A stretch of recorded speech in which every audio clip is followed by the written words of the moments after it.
નમસ્કાર, આપ જોઈ રહ્યા છો સ્પાર્ક ટુડે ન્યૂઝ। નવસારીમાં મહાનગરપાલિકા દ્વારા છાપરા રોડનો વિકાસ કરવામાં આવી રહ્યો છે। ખાસ કરીને રસ્તાઓ બની ગયા, હવે બાદમાં અહીં ડિવાઈડર બનાવવામાં આવી રહ્યા છે, પરંતુ કેટલીક સોસાયટીમાં જવા માટે ડિવાઈડર વચ્ચે ગેપ ન હોવાથી લાંબો ચક્કર ખાવો પડે છે। મહત્વનું છે કે આ બાબતે નવસારી મહાનગરપાલિકા ખાતે જઈ સોસાયટીના લોકોએ રજૂઆત કરી છે। છાપરા રોડ ખાતે રસ્તાની વચ્ચે ડિવાઈડર બનાવવાની કામગીરી કરવામાં આવી રહી છે, પરંતુ આ ડિવાઈડર વચ્ચે કેટલીક સોસાયટીની આગળ જગ્યા જ રાખવામાં નથી આવી અને તેની ફરિયાદ ઉઠી રહી છે। નંદ બંગલોઝ, અંકુર પાર્ક સહિતના ફ્લેટ અને રેસિડેન્સીમાં જવા માટે લોકોએ લાંબો ચક્કર ખાવો પડે છે, જેના કારણે તમામ રહીશો કચેરીએ પહોંચ્યા અને રજૂઆત કરી। બંગલોઝમાં 200 ઘરો આવેલા છે, અંકુર પાર્કમાં 100-150 ઘરો આવેલા છે, સ્કાયવ્યુમાં 150 જેવા કંઈક ઘરો છે, લેક વિલ્યુમાં 150 જેવા ફ્લેટો છે। ત્યાં 5 થી 7 હજાર જેટલી જનસંખ્યા છે અને સતત પબ્લિકનો અવર જવર રહે છે। અમારી માંગણી એ છે કે ત્યાં ડિવાઈડર બનવામાં આવે છે, ડિવાઈડર માટે અમને ગેપ છોડવા માટે અમે કમિશનર સાહેબશ્રીને અમે રજૂઆત કરવા આવેલા છે। કમિશનર સાહેબશ્રીને અમે લેખિતમાં રજૂઆત કરી અને સંપૂર્ણ અમારી હકીકત જણાવી।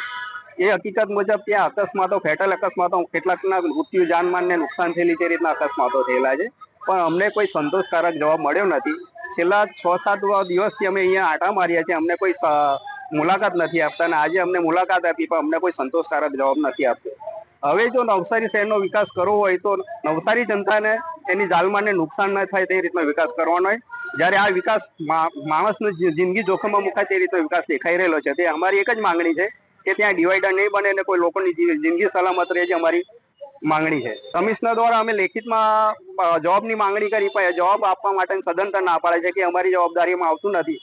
મેં એવી રજૂઆત કરી કે સાહેબ, આપના થકી જે ડિવાઈડર બનાવવામાં આવે છે, ડિવાઈડ થકી જો ગંભીર પ્રકારના અકસ્માત થાય એની જવાબદારી કોણ? તેમે સદંતર હાથ ઊંચા કરી, અમારી જવાબદારી જો ડિવાઈડર બનાવવાના કારણોસર જો અકસ્માત થતો હોય તો એ જવાબદારી કોનામાં આવે? એમનામાં જ આવતી હોય, કારણ કે અમારે રોંગ સાઈડ થઈને અમારા ઘર સુધી પહોંચવાનું હોય છે।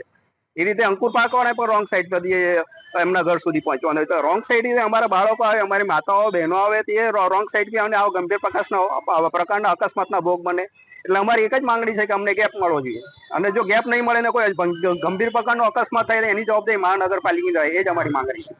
અમે કમિશનર સાહેબને આજે રજૂઆત કરી કે સાહેબ, અમારે ત્યાં તમે જે ડિવાઈડર મૂકો છો એમાં અમારી વસ્તી બહુ બધી છે, તો ડિવાઈડરને વચ્ચે ગેપ આપો। તો સરે અમને એવું કીધું કે એકચ્યુઅલી દર 100 મીટરે અમે લોકો ડિવાઈડરમાં ગેપ આપીએ છીએ, જ્યારે અમારો જે ગેપ છે તે 200 થી 250 મીટરનો રોડ બની જાય છે ડિવાઈડરનો।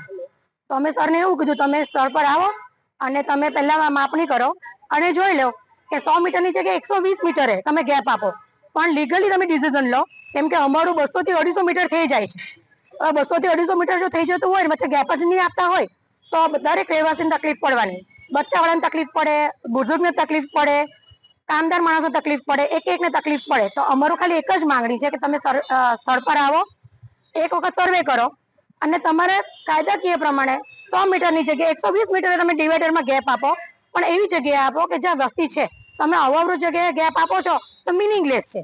જે લોકો જે આપવા માંગે છે, પટેલ નર્સરીની ગલીમાં આપવા માંગે છે ડિવાઈડરમાં ગેપ, તો ત્યાં તો અવાવરૂ જગ્યા છે, ત્યાં કોઈ લાઇટ નથી, ત્યાં કોઈ અવર જવર નથી।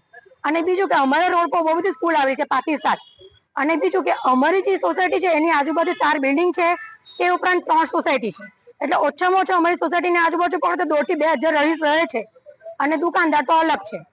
તો અમારી ખાલી માંગણી એ જ છે કે તમે એકવાર આવીને સર્વે કરો કે 100 મીટર થી વધારે જો ગેપ થતો હોય તો તમે એ જગ્યાએ ડિવાઈડર ના મૂકો, 100 મીટર પછી તમે ડિવાઈડર ગેપ આપો ને પછી ડિવાઈડર મૂકો। બસ અમારી આટલી જ માંગણી છે।